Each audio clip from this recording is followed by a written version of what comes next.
Obrigado, querido, pelo seu carinho. Para mim é uma grande honra estar aqui com vocês nesta manhã e de repartir com vocês a palavra de Deus. Quando eu penso em liderança, eu me inclino a pensar naquele que para mim foi o grande líder do cristianismo. Como Deus mudou a vida dele, como Deus colocou no cadinho, na fornalha, no deserto, como Deus o preparou para o ministério, como Deus usou poderosamente o ministério, como Deus foi glorificado na vida dele. Às vezes nós queremos o bônus da liderança, mas não queremos o ônus da liderança. Às vezes nós queremos as vitórias, mas não queremos as lutas. Às vezes nós queremos pular fases, e não dá para pular fases. Então eu queria repartir com vocês aquilo que arde meu coração sobre a vida do apóstolo Paulo. E peço a você para abrir sua Bíblia comigo, na última carta que Paulo escreveu, que é a sua carta a Timóteo, a segunda carta a Timóteo. E eu acho que todos vocês, está no capítulo 4, versos 6 a 18, é o texto que vamos ler. 2 Timóteo 4, 6 a 18. Todos vocês têm plena ciência de que essa foi a última carta que Paulo escreveu. Vocês têm plena convicção também que Paulo escreveu esta carta da sua segunda prisão em Roma, quando ele já tinha plena certeza que seria morto. Ele não estava preso como na primeira vez, anos 61, 63, numa prisão quase que domiciliar. Mas agora ele estava numa masmorra, úmida, fria, insalubre. O que estava por trás dessa segunda prisão não eram mais os judeus, por zelo ou ciúmes, mas era o Estado, era Roma, era o imperador. Agora ele não estava mais preso como um apóstolo, ele estava preso como um bandido. Ele diz isso lá nessa carta, capítulo 2, verso 9, como um malfeitor,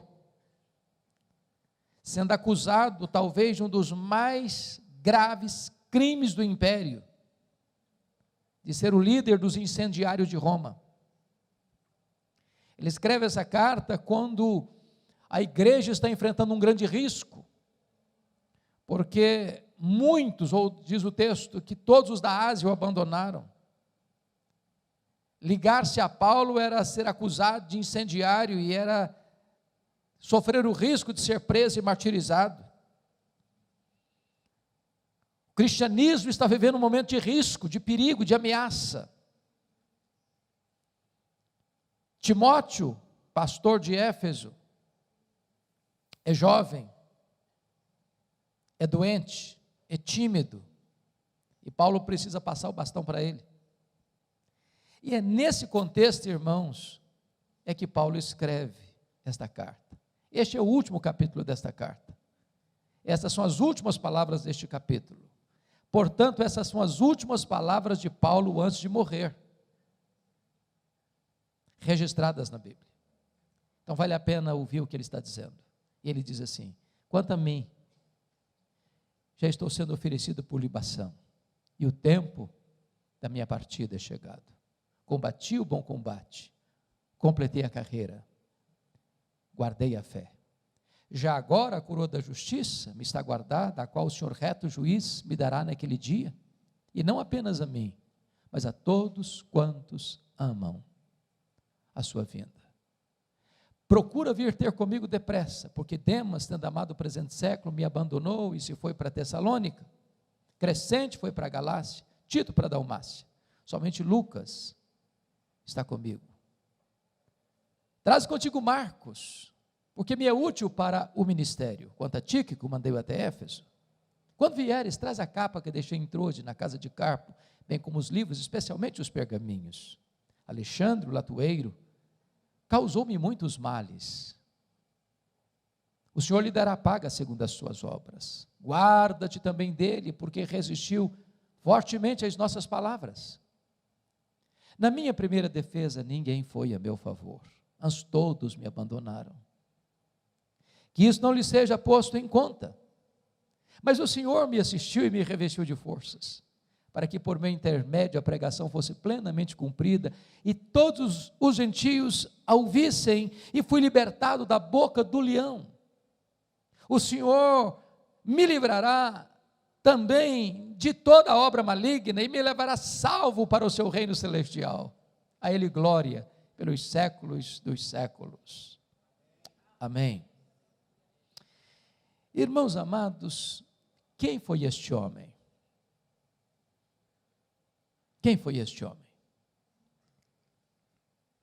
Que morreu pobre, abandonado, cheio de cicatrizes, arrancado de uma masmorra insalubre e levado para o patíbulo, onde foi degolado.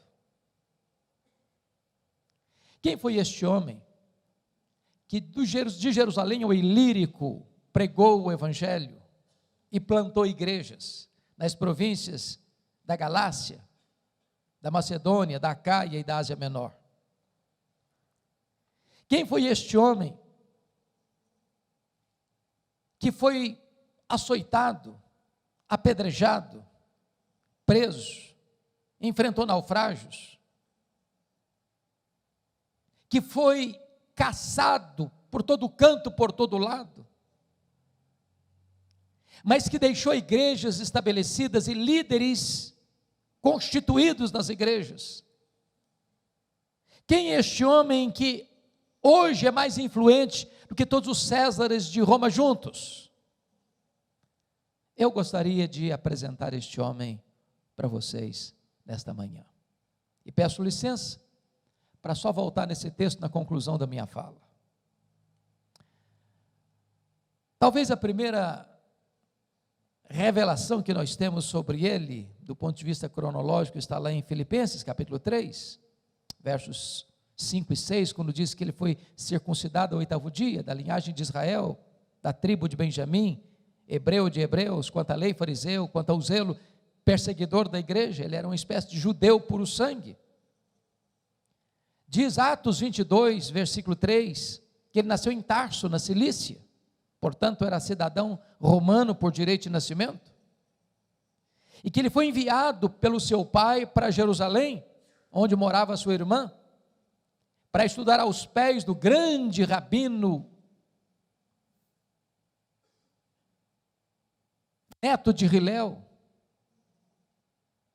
para ser um líder do judaísmo, para ser um expoente da sua religião. E ele se forma aos pés de Gamaliel, recebendo a instrução, recebendo o conhecimento, recebendo capacitação.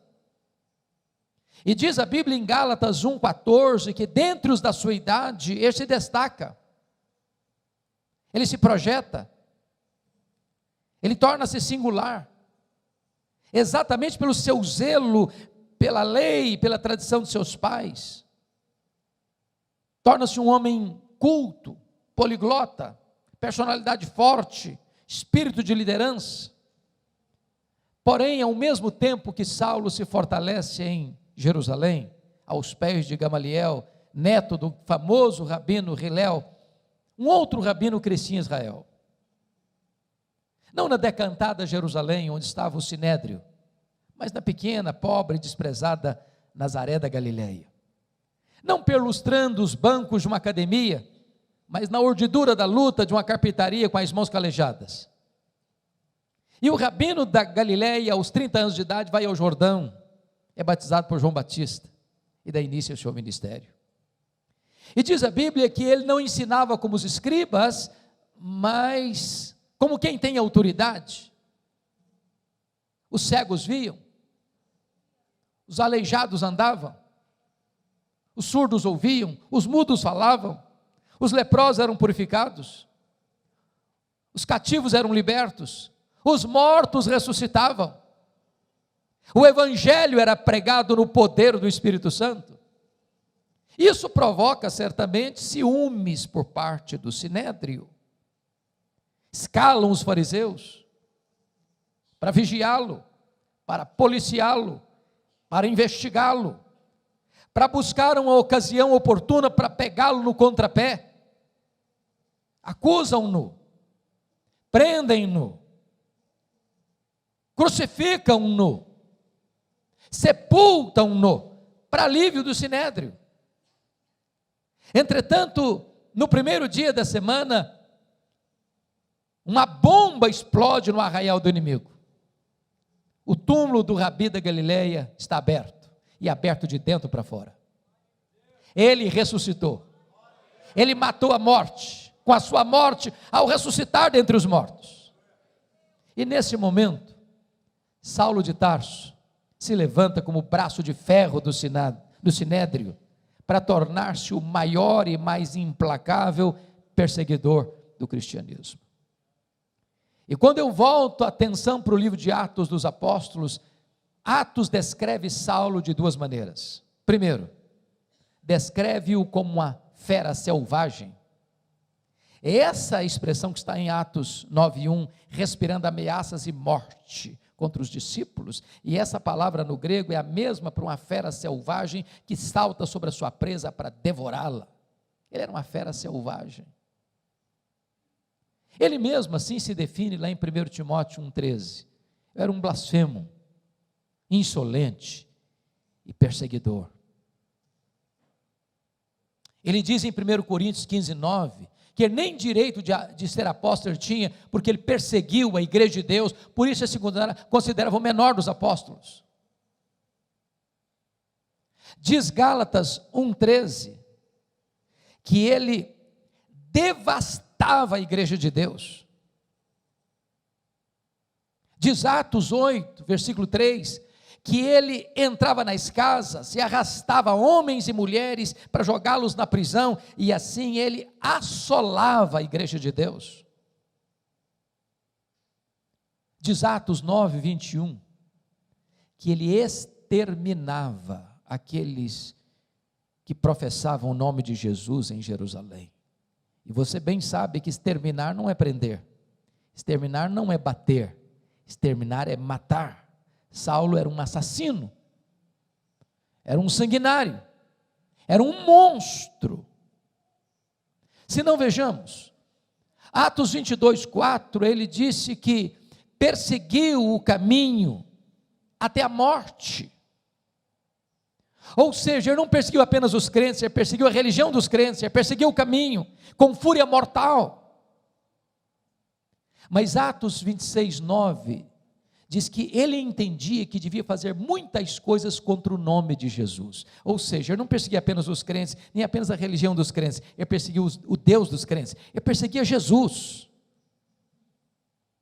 Mas Atos 26:10 diz que ele encerrou muitos, não alguns, não poucos, mas muitos dos santos em prisões, e contra esses muitos, ele dava o seu voto quando os matavam. Ou seja, ele foi um assassino em série, ele foi um serial killer, ele foi um monstro, ele foi uma fera selvagem. Diz Atos 26, versículo 11, que por todas as sinagogas ele perseguiu os crentes, castigando-os, batendo neles e forçando-os inclusive a blasfemar. Ou seja, a perseguição de Saulo não era apenas física, era também psicológica. Ele entrava numa sinagoga e dizia para os crentes assim: ou vocês negam a Jesus, eu prendo vocês, ou vocês negam a Jesus, eu bato em vocês, ou vocês negam a Jesus, ou eu mato vocês. Ele não respeitava famílias, ele entrava dentro das casas, ele não respeitava lugares sagrados, ele entrava dentro das sinagogas, ele era uma fera selvagem.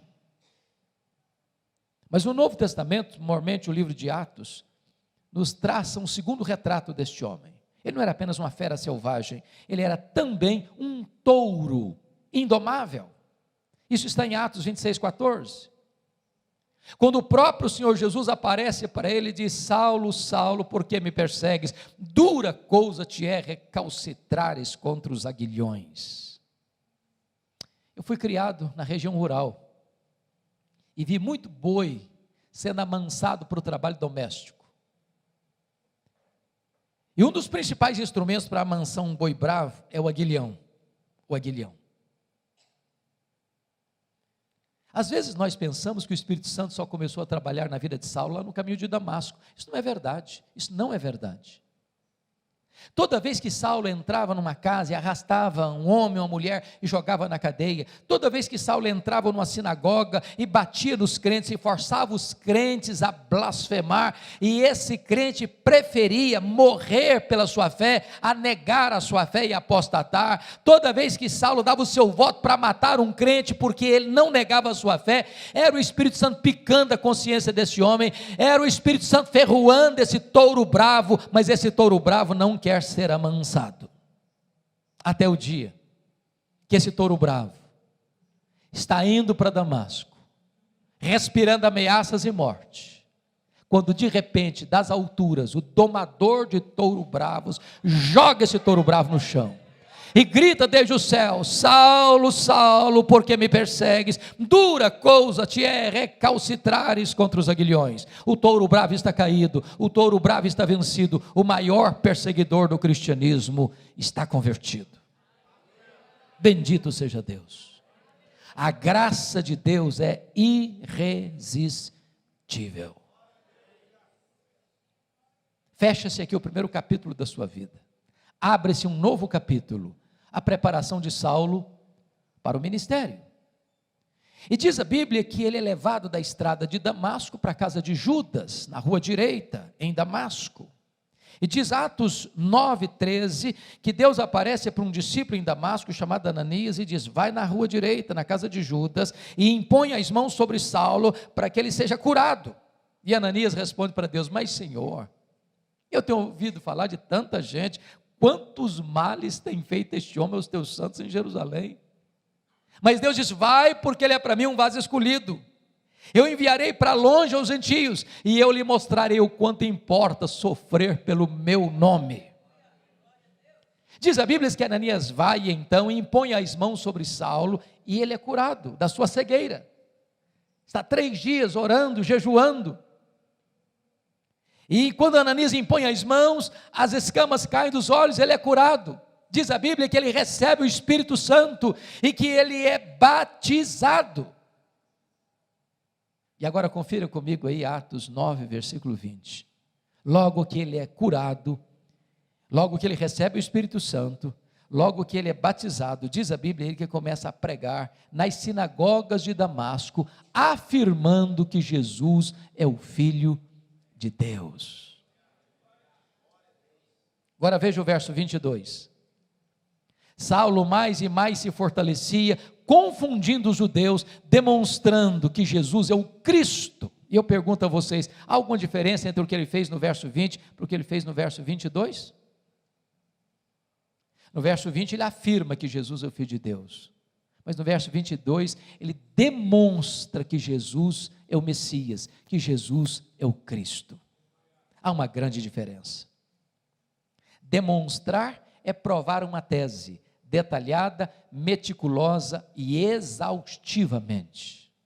A pergunta é: quanto tempo durou entre o que ele fez no verso 20 para o que ele fez no verso 22? Atos não responde essa pergunta. Mas a resposta está em Gálatas capítulo 1, versículos 15 a 18.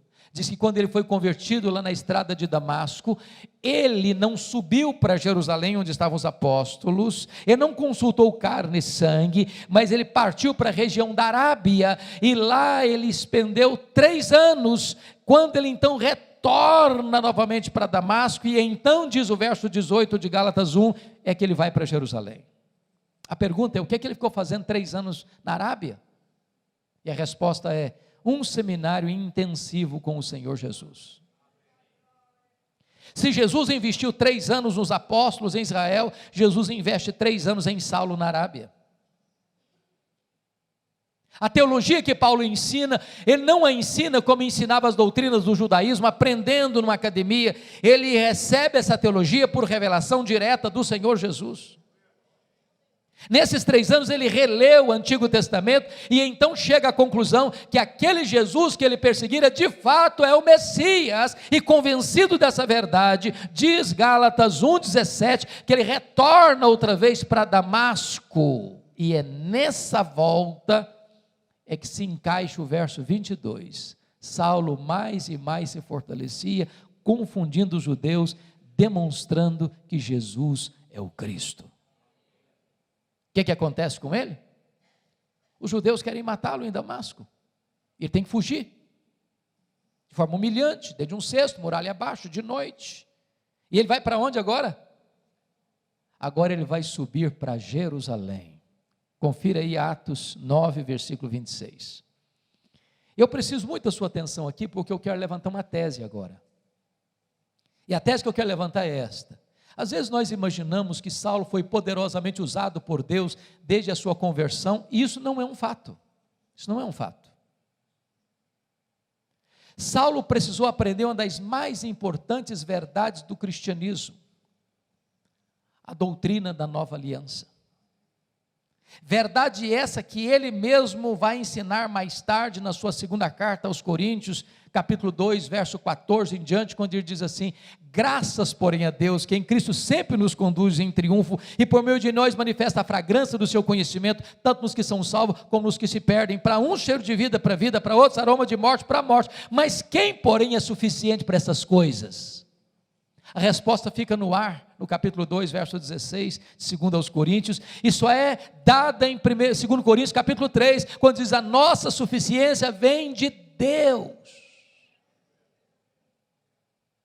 A tese que eu quero levantar é essa: quando Saulo sobe aqui para Jerusalém, ele não está governado pela nova aliança, ele ainda está governado pela velha aliança.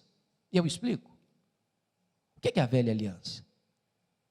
Quando Moisés recebe as tábuas da lei, lá no Sinai, o povo de Israel disse assim para ele: tudo que o Senhor falou, nós faremos. E eu pergunto a vocês: fizeram? Não, não fizeram. E por que não fizeram? Faltou-lhes sinceridade? Não, faltou-lhes poder. O lema da velha aliança é: tudo depende de mim, nada depende de Deus. Pois o lema da nova aliança é: tudo depende de Deus, nada depende de mim. Quando Saulo sobe para Jerusalém, ele vai governado pela velha aliança por uma razão muito simples. Ele imagina que ele vai ser o grande líder da igreja em Jerusalém. Ele imagina que ele é o homem estratégico para alavancar o crescimento da igreja em Jerusalém. Ele imagina que ele é o homem que tem o melhor currículo, que tem o melhor preparo, que tem o melhor performance, e ele tinha motivos para pensar isso. Primeiro, porque os apóstolos de Jesus eram galileus, e você bem sabe que em Jerusalém, na Judéia, os galileus eram tidos como gente de segunda classe, era chamada de Galileia dos gentios. Tanto é fato que quando aconteceu o Pentecostes, e vocês se lembram disso, a multidão se ajunta, e 3 coisas aconteceram. Primeiro, ceticismo. O que quer isso dizer? Segundo, preconceito. Esquece, são galileus. Terceiro, zombaria, estão bêbados. Saulo pensou: esses homens galileus aqui em Jerusalém não vão conseguir nada. Segundo motivo, os apóstolos eram iletrados, diz a Bíblia. Jerusalém era a capital intelectual da teologia. Lá estavam os escribas, lá estavam os doutores, lá estavam os fariseus, lá estava o sinédrio. Ele pensou: além de galileus são incultos, aqui em Jerusalém não vai dar certo, não vai funcionar. Ele, Saulo, conhecia Jerusalém, ele perseguiu a igreja de Jerusalém, ele conhecia os corredores eclesiásticos do sinédrio. Ele pensou: eu tenho o melhor currículo, eu tenho o melhor preparo, eu tenho melhor performance, eu vou ser o grande líder. Quando ele chega, confira aí comigo Atos 9, 26, os discípulos, os membros da igreja de Jerusalém, não acreditaram na conversão dele, pensaram que ele estava blefando, pensaram que ele estava sabotando a fé cristã e bateram a porta da igreja na cara dele. Para quem queria ser líder, nem recebido foi. Deus golpeia o orgulho dele aqui. Olha Atos 9, 27, porque agora é Barnabé quem o acolhe, quem o recebe, quem o introduz aos apóstolos, e agora sim os apóstolos escutam-no, ouvem-no, acreditam nele e o recebem, e agora sim ele tem trânsito livre dentro da igreja. Discute com os helenistas, quando os helenistas, judeus nascidos fora de Israel, tomam a seguinte decisão: vamos matar Saulo. Quando eles tomaram essa decisão, os discípulos, os membros da igreja chegaram para ele e disseram assim: ô Saulo, você tem que ir embora da nossa igreja, não dá para você ser o nosso pastor não. Agora deixa eu falar uma palavrinha para os pastores aqui. Não é fácil para você estar convencido que deva ficar na igreja, e os membros da sua igreja estão convencidos que você deve sair da igreja. É complicado. Saulo quer ficar, os membros querem que ele vá embora. Sabe o que aconteceu com Saulo? Ele não foi embora. Ele estava convencido que ele era o homem. Só que não foram apenas os membros da igreja que queriam que ele fosse embora, não. Está escrito lá em Atos 22, 17 a 19, que o próprio Deus apareceu para ele e disse: vai embora. Ô irmãos, aí não tem mais opção aí. Se ser mandado embora da igreja pela liderança da igreja é uma coisa, pelos membros da igreja é outra coisa. Agora, ser mandado embora da igreja pelo próprio Deus, parece que não sobra opção mais. Sabe o que aconteceu com ele? Ele não foi embora, não foi. Olha aí o versículo 18, 22, 18, ele começa a razoar com Deus, ele começa a discutir com Deus, ele começa a argumentar com Deus: mas Senhor, eu persegui a igreja aqui. Quando se matou Estevão, tua testemunha estava presente, consentia nisso, até guardei as festas daqueles que o apedrejaram. Sabe o que ele está dizendo para Deus? Oh Deus, o senhor pensa melhor, o senhor pensa direito, o senhor não pode cometer esse erro estratégico. Essa igreja sem a minha liderança aqui não vai para frente não. Eu sou o cara, eu tenho o melhor currículo, eu tenho o melhor preparo, aqui tem que funcionar ao redor da minha pessoa. Eu sou insubstituível. Sabe o que aconteceu? Deus não mudou. Foi Saulo quem teve que mudar e mudar-se. Deus disse: vai! Vaza! Sabe o que aconteceu com ele? Ele não foi. Não foi. Volta a sua atenção para Atos 9:30, por favor. Diz o texto que os discípulos o levaram até Cesareia. Preste bem atenção, ele não foi, ele foi levado. Ele não saiu, saíram com ele. Ele saiu de Jerusalém como Ló saiu de Sodoma, a reboque. E de Cesareia mandaram-no para onde mesmo?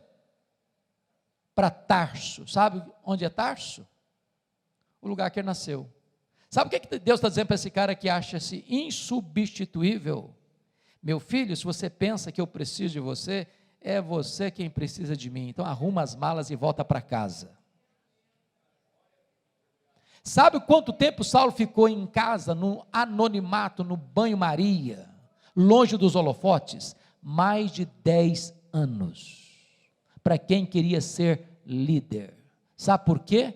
Porque antes de Deus trabalhar através de você, Deus trabalha em você.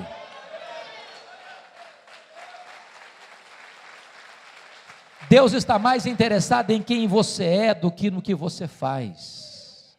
Vida com Deus precede trabalho para Deus.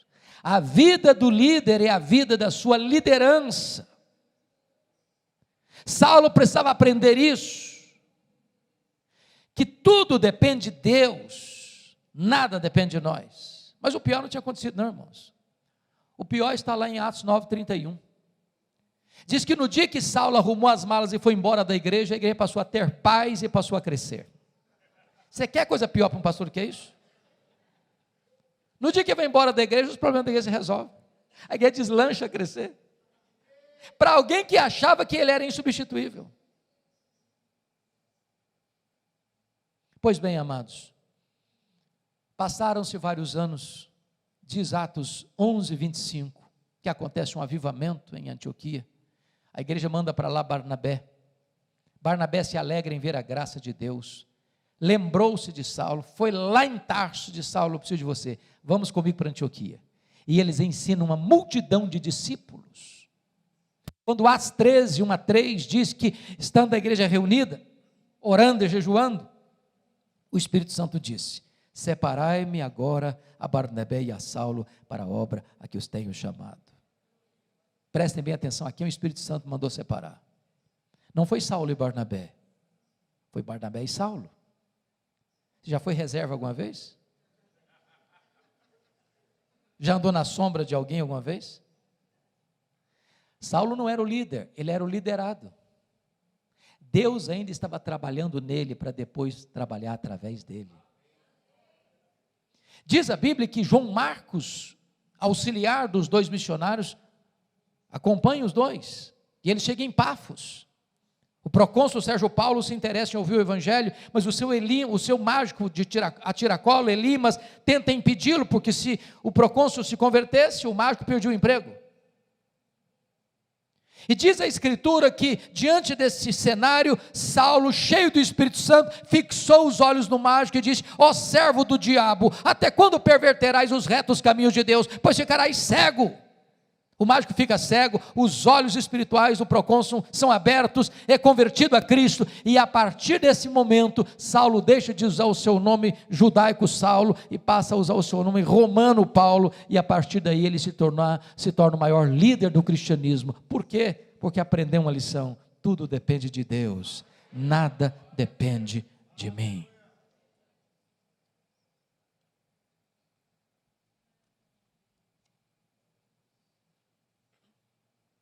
Prestem bem atenção.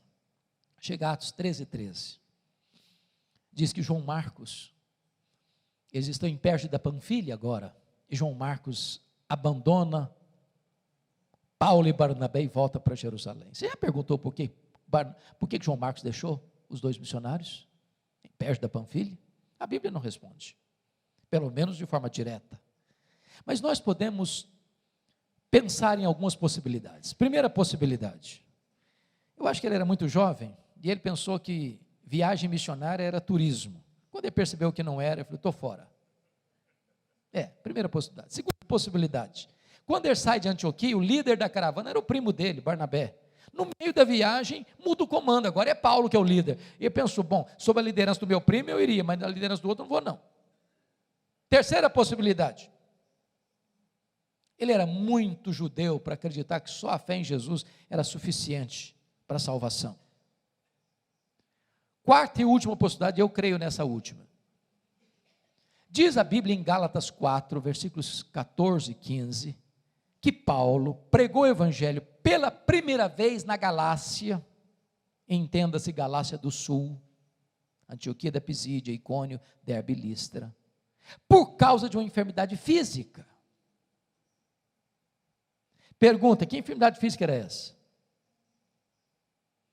Muito provavelmente a mesma que o próprio Paulo descreve em 2 Coríntios 12, 7, um espinho na carne, mensageiro de Satanás, para me esbofetear, a fim de que eu não me ensoberbecesse.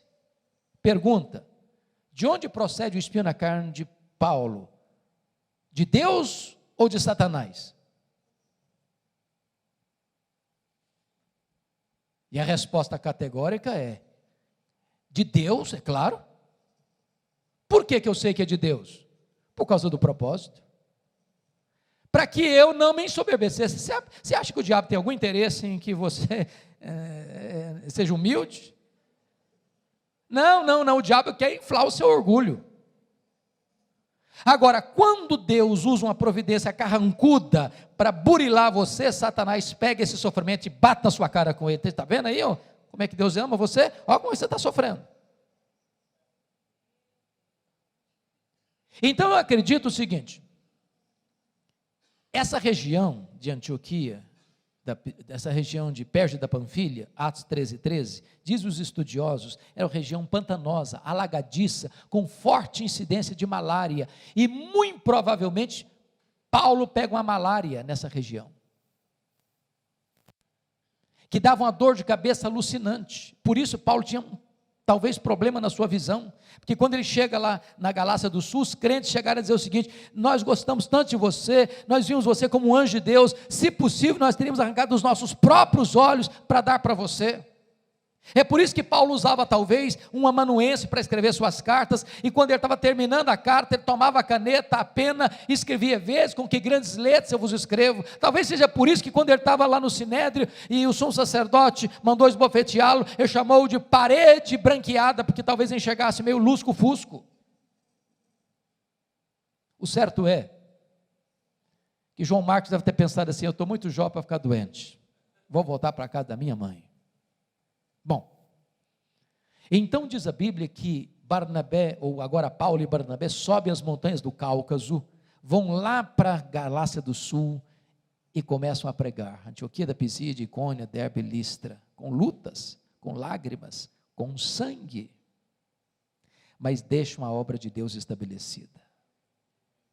Entenda uma coisa: a bênção de Deus no seu ministério não significa que você não terá oposição no seu ministério. Luta no ministério não é sinal da ausência da bênção do eterno. O crescimento da igreja virá acompanhado de forte oposição de Satanás e do mundo. Paulo é apedrejado, mas igrejas são plantadas, liderança estabelecida. E diz agora Atos 14, verso 27, que agora ele retorna à igreja enviadora, a igreja de Antioquia, e diz lá que reunida a igreja, relataram quantas coisas fizera Deus, e como Deus abrira a porta do evangelho aos gentios. Nota de rodapé: tem espaço para testemunho na igreja, mas não tem espaço para projeção humana na igreja. Não relataram quantas coisas fizeram eles, relataram quantas coisas fizera Deus. Quem faz a obra é Deus, nós somos apenas os instrumentos. Nunca queira os holofotes para você, nunca tente roubar a glória que só pertence a Deus. Deus não divide a sua glória com ninguém. Agora preste atenção: quando a igreja avança, a oposição cresce. Porque Atos 15:1 diz que os membros da seita dos fariseus desceram de Jerusalém e disseram para os crentes gentios assim: se vocês não se circuncidarem, se vocês não guardarem a lei de Moisés, vocês não poderão ser salvos. Essa teologia não está boa. Está dizendo o seguinte: sua fé em Jesus não é suficiente, o sacrifício de Cristo não foi eficaz, é preciso complementar a obra de Cristo com as obras da lei. Isso não é evangelho, isso é outro evangelho, isso é um falso evangelho. Não dá para fazer obra missionária, essa teologia não está boa. Prestem bem atenção nisso. Quando a teologia não está boa, quanto mais se prega, pior fica. Então diz a Bíblia que Paulo não vai avançar na obra missionária antes de resolver o problema doutrinário. Então o concílio é reunido, as discussões são feitas, a decisão é tomada, a decisão é escrita, uma comissão é nomeada para ler esse documento resolvido lá naquele concílio, nas igrejas gentílicas, que só a fé em Cristo é suficiente, e acabou. A obra de Cristo na cruz foi perfeita, foi final, foi completa, foi cabal. Eu e você, a igreja não pode acrescentar mais nada à obra plena que Cristo realizou na cruz. Agora está resolvido o problema doutrinário? Vamos voltar. Aí Atos 15:36, Paulo chega para Barnabé e diz: aí Barnabé, vamos voltar, filho? Vamos sim, Paulo, só um detalhe: o meu primo João Marcos quer voltar com a gente. Aí diz a Bíblia que Paulo radicalizou e disse: não, comigo ele não vai não. Eu não acho justo levarmos aquele que nos abandonou desde perto da Panfilha. Comigo esse menino não vai, ele não serve para ser meu companheiro de viagem. Eu não quero esse rapaz na minha companhia para fazer a obra de Deus. Comigo ele não vai. Prestem atenção que Paulo está sendo radical. Nota de rodapé de novo: os líderes da igreja não deviam brigar, mas às vezes brigam. Os líderes da igreja não deviam ter desavença um com o outro, mas às vezes tem. Mas deixa eu dizer uma coisa para você: mesmo quando os líderes brigam, a obra de Deus não pode ser frustrada, o plano de Deus não pode ser frustrado. Agora, em vez de uma caravana, tem duas. A Bíblia diz que Paulo pega Silas, profeta de Jerusalém, Barnabé investe no seu primo João Marcos, vai para Chipre. E a obra de Deus continua, a despeito de nós. Apesar de nós, a obra de Deus continua. A obra de Deus acompanha a estada de Paulo, e ele quer entrar na Ásia, o Espírito de Deus o impede de entrar na Ásia, e ele escuta a voz de um varão macedônio: passa a Macedônia e ajuda-nos. E ele entra na Macedônia. Glória a Deus, porque o Ocidente é alcançado pela luz do Evangelho. Você deve agradecer a Deus por essa direção missionária. Mas preste atenção aqui. A direção quem dá é Deus, mas quem escolhe os melhores métodos somos nós. Leia atentamente o livro de Atos e você vai ver que Paulo só se fixou em cidades estratégicas. Filipos era colônia romana, Tessalônica era a capital da Macedônia, Bereia era a importante cidade da Macedônia, Atenas era a capital intelectual do mundo, Corinto era a capital da Caia, Éfeso era a capital da Ásia Menor. O que Paulo está nos ensinando aqui? Estratégias missionárias, estratégias de crescimento de igreja. Vamos plantar uma igreja? Vamos. Onde? Que cidade? Vamos comprar um terreno? Vamos. Em que bairro? Em que rua? Porque às vezes, irmãos, a gente escolhe a cidade mais escondida, o bairro mais distante, a rua de mais difícil acesso, o pior terreno da rua, e aí fica lá 30 anos capengando. Se nós plantarmos igrejas estratégicas influenciarão a sua micro-região. Agora, mesmo quando Deus dá a direção, e mesmo quando nós escolhemos os melhores métodos, nós enfrentamos luta. Paulo é preso e açoitado em Filipos, Paulo é escorraçado de Tessalônica, Paulo é enxotado de Bereia, Paulo é chamado de tagarela em Atenas, Paulo é chamado de impostor em Éfeso, em Corinto. Mas de Corinto ele escreve as suas 2 cartas aos Tessalonicenses, porque a primeira carta já escreveram em Antioquia da Síria, a carta aos Gálatas. E agora ele vai para Éfeso, 3 anos, a terceira viagem missionária, capital da Ásia Menor, cidade com mais de 300 mil habitantes, onde tem uma das 7 maravilhas do mundo antigo, o templo de Diana. Uma cidade fortemente idólatra, uma cidade fortemente marcada pelo ocultismo, e para mim é um dos maiores milagres do cristianismo, que Paulo passa 3 anos nessa cidade, sem rádio, sem televisão, sem jornal, sem Bíblia impressa, sem zap zap, e ele impacta a cidade, a ponto da idolatria recuar, a ponto das pessoas feiticeiras queimarem os seus livros de magia em praça pública, a ponto da palavra de Deus prevalecer.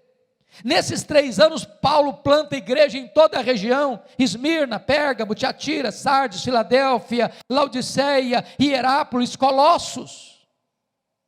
Um milagre, um avivamento espiritual, pelo poder do Espírito Santo de Deus. Não de forma fácil. Ele diz: eu enfrentei feras, eu enfrentei lutas maiores do que minhas forças, mas a despeito das lutas, a obra de Deus avança. Agora ele está saindo de Éfeso. Por que ele está saindo de Éfeso? Ele está indo para Jerusalém levar uma oferta para os pobres da Judeia. Por que isso? Gálatas 2,10 diz que ele assumiu um compromisso com os líderes da igreja de ir para os gentios, mas não se esquecer dos pobres.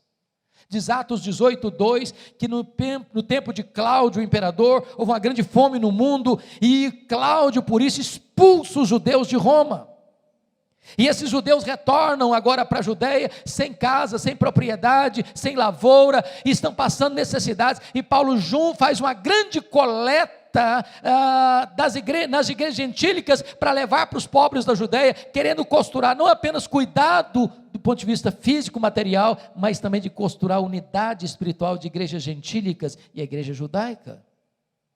Quando ele está indo, ele se reúne com os presbíteros de Éfeso e diz assim para eles: o Espírito Santo me assegura que o que eu vou enfrentar pela frente são cadeias e tribulações.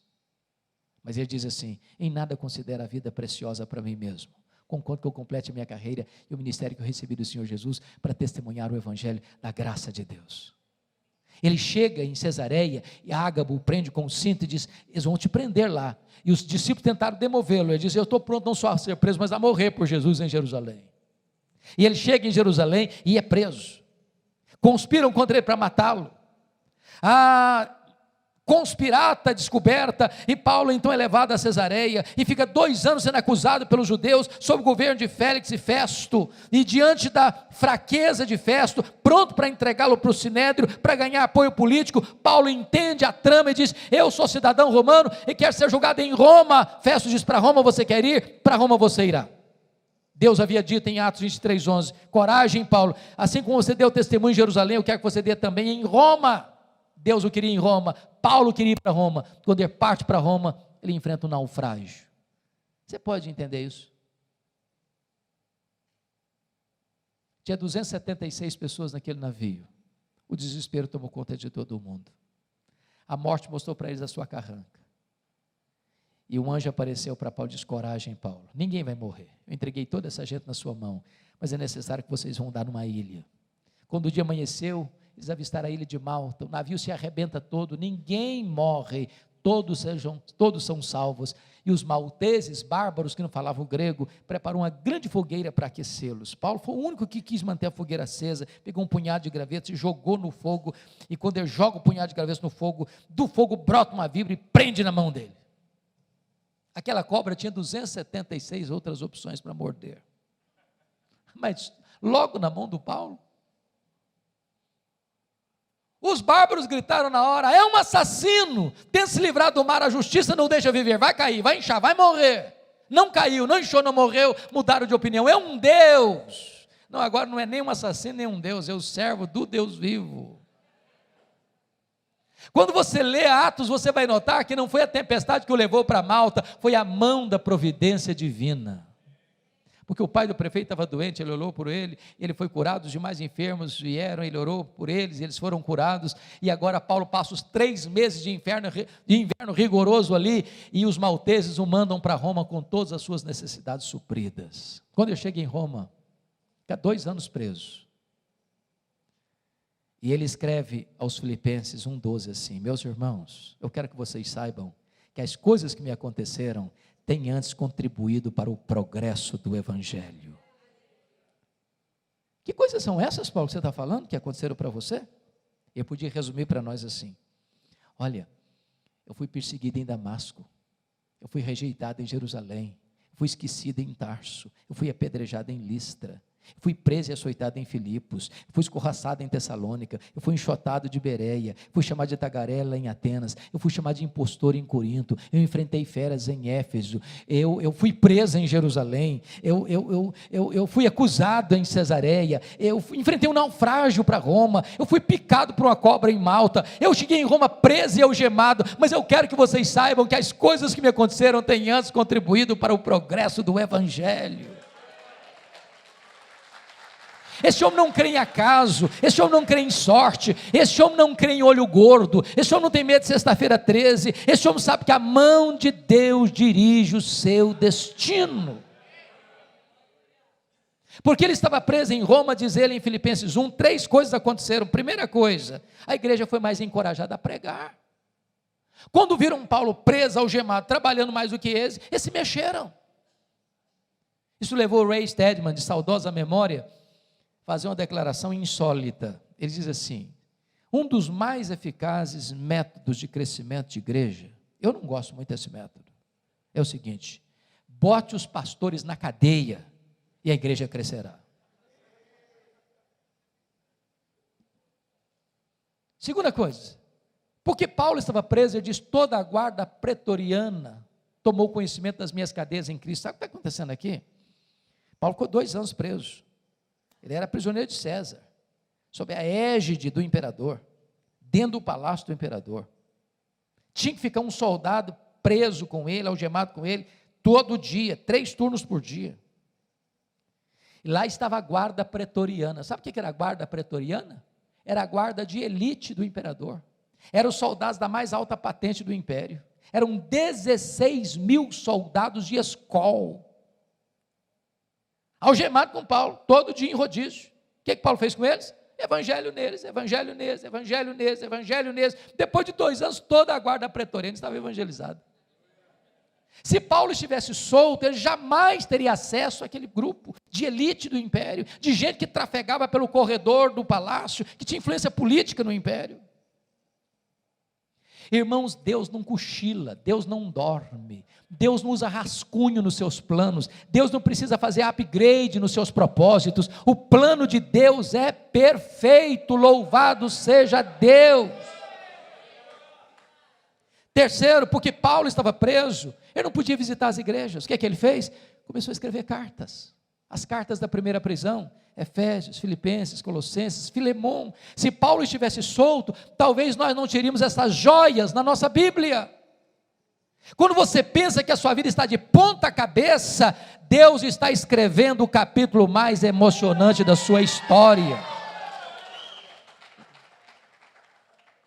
Dessa primeira prisão, Paulo pediu para sair, Paulo orou para sair, e Paulo saiu, mas não saiu para se aposentar, não saiu para vestir um pijama, não saiu para deitar numa cadeira de balanço, porque não tem aposentadoria no reino de Deus. Enquanto tiver um fiapo de vida e um fôlego nos seus pulmões, você precisa fazer a obra de Deus. Ele saiu para fazer a 4ª viagem missionária, ele deixou Tito em Creta, deixou Timóteo em Éfeso, ele passou por Nicópolis, e eu creio firmemente nisso, ele foi à Espanha, como alguns escritores bem pontuam, como era seu propósito. Só, irmãos, que a política do mundo está mudando. Nesse interregno, vale dizer que ele escreveu 2 cartas, 1 Timóteo e Tito. Mas acontece um fato triste, dramático, terrível, no dia 17 de julho do ano 64. A cidade de Roma é incendiada, 70% da cidade destruída. Dos 14 bairros da cidade, 10 foram devorados pelas chamas. 7 noites, 6 dias de incêndio, 17 de julho a 24 de julho. Os historiadores dizem que foi o próprio imperador Nero que subiu vestido de ator para o alto da torre de Mecenas, assistindo de lá o espetáculo das chamas. Quando o incêndio acabou, os 4 bairros restantes que não foram devorados pelas chamas eram densamente povoados por judeus e cristãos. Isso deu a Nero um álibi para botar a culpa do incêndio nos crentes. Começa um massacre. Os crentes são crucificados, são queimados vivos, são jogados às feras, são mortos à paulada, são afogados. Um banho de sangue. E nesse momento, Paulo está solto como o maior líder do cristianismo. Ele é procurado, ele é caçado, ele é preso. Talvez em Trode, na casa de Carpo. Não deu prazo de pegar os livros, nem os pergaminhos, nem a sua capa. E agora ele é jogado numa masmorra escura, úmida, fria, insalubre, de onde as pessoas saiam leprosas, ou para o martírio. E é dessa prisão é que ele escreve a sua última carta, 2 Timóteo. E agora eu peço que você abra no texto que nós lemos lá no começo, para nós encerrarmos.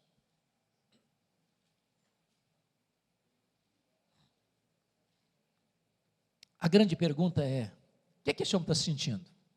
O maior pregador, o maior apóstolo, o maior pastor, o maior evangelista, o maior missionário, o maior plantador de igrejas da história do cristianismo, está preso, abandonado, cheio de cicatrizes. Na chegada do inverno, ele vai fazer para nós uma avaliação assim. A primeira avaliação que ele faz é a avaliação do seu passado. Versículo 7, confira aí. Combati o bom combate, completei a carreira, guardei a fé. Ele está dizendo o seguinte: a minha vida não foi amenidade não, foi um combate, foi uma luta. Eu não larguei a obra no meio do caminho não, eu completei minha carreira. Eu não prostituí minha consciência não, eu não vendi meu ministério por dinheiro não, eu guardei a fé. Segunda coisa que ele vai fazer é uma avaliação do seu presente. Olha o versículo 6. Quanto a mim já estou sendo oferecido por libação, e o tempo da minha partida é chegado. Sabe o que ele está dizendo? Não é Roma que vai me matar não, eu que vou me entregar. Eu não vou me entregar para Roma não, vou me entregar para Deus, como oferta de libação ao Senhor. E eu não vou morrer também não, eu vou partir.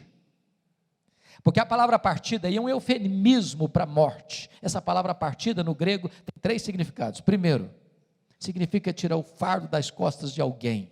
Sabe o que é morrer para um crente? Diz Apocalipse 14, 13, é descansar das suas fadigas. Segundo significado, é desatar um bote para atravessar o rio. Sabe o que significa morrer para um crente? É fazer sua última viagem rumo à pátria celestial.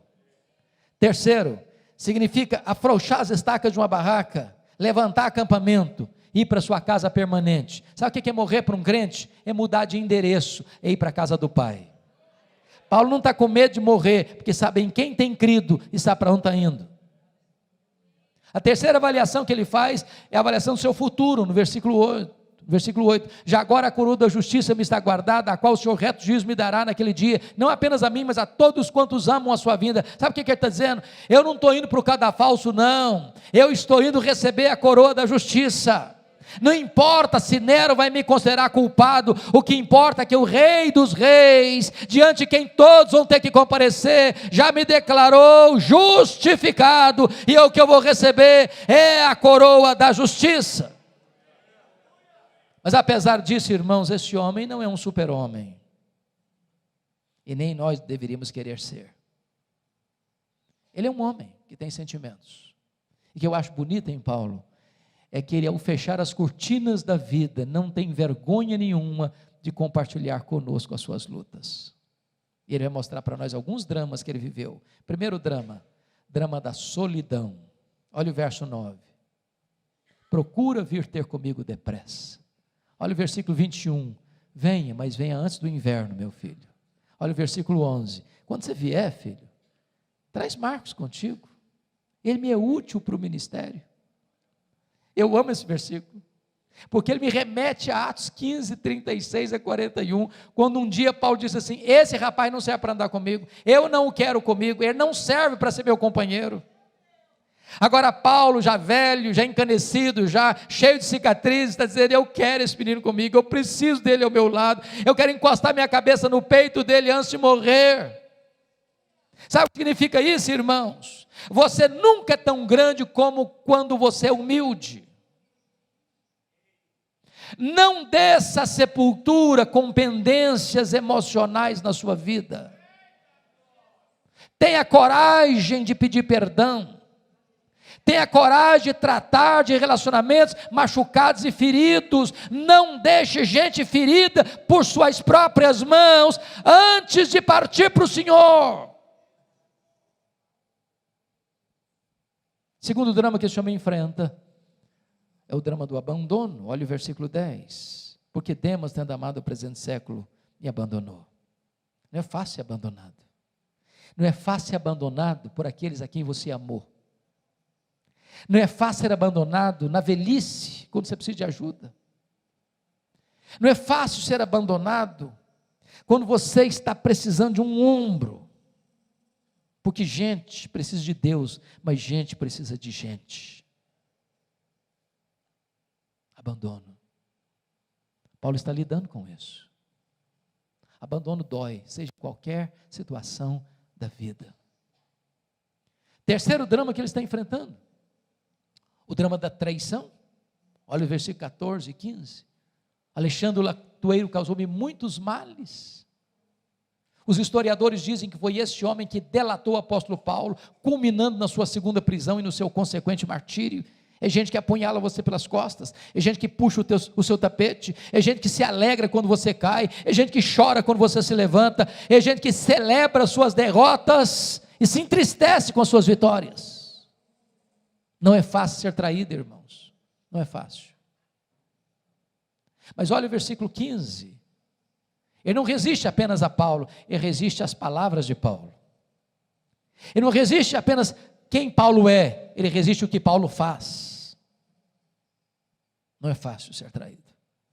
Quarto drama que Paulo enfrenta, irmãos, é o drama das privações. Olha o verso 13. Paulo enfrenta 3 privações. Privação emocional, eu preciso de gente. Privação mental, ele diz, traz os meus livros, os meus pergaminhos. Nota de rodapé aqui. Gente, Paulo sabe que vai morrer. Sabe que vai morrer, mas quer estudar um pouco mais. Tem gente que passa a vida inteira e não lê nada, pois Paulo está querendo ler, sabendo que está sentenciado à morte. Alimente a sua mente. Estica o seu cérebro. Estude. Você, pastor, no momento que cessar de aprender, você cessa de ensinar. Você não pode se alimentar de leite magro e destilar néctar para o povo. Você precisa ler e estudar até o último dia da sua vida. Terceira privação que esse homem enfrenta, privação física. O irmão, o inverno está chegando, e ele diz: traz a minha capa, meu filho, quando você vier. Lá em Roma faz temperatura abaixo de zero. Dentro de uma masmorra é tão frio lá dentro quanto lá fora. Vocês sabem que gente velha sente mais frio que gente nova. Está dizendo: meu filho, se você não trouxer a minha capa, eu vou morrer de frio, antes de ser degolado. Sabe o que me impressiona, irmãos? É que o maior pastor, maior missionário, maior apóstolo, maior líder, maior plantador de igrejas, maior teólogo do cristianismo, não tem uma capa velha para usar no inverno. Se Paulo fosse lido pelas leis da teologia da prosperidade, seria um fracasso. Um fracasso. E quantas vezes você e eu estamos murmurando, tendo casa para morar, tendo roupa para vestir, tendo cama para dormir, tendo comida sobre a mesa.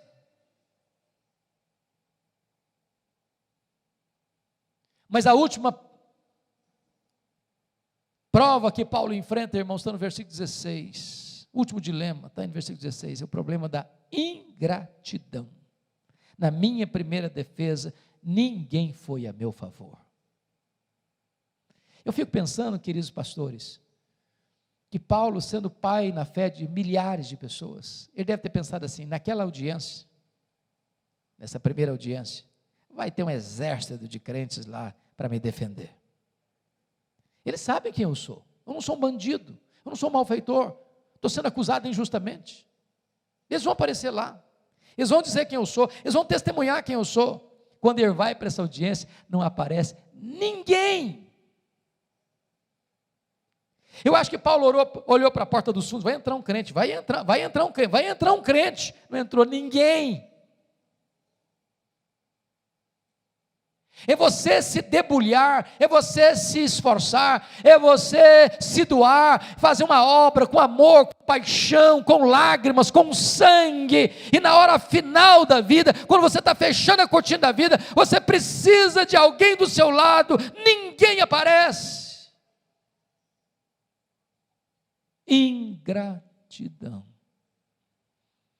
Mas bendito seja Deus pelo verso 17. Mas o Senhor me assistiu e me revestiu de forças, para que por meu intermédio a pregação fosse plenamente cumprida, e todos os gentios ouvissem, e fui libertado da boca do leão.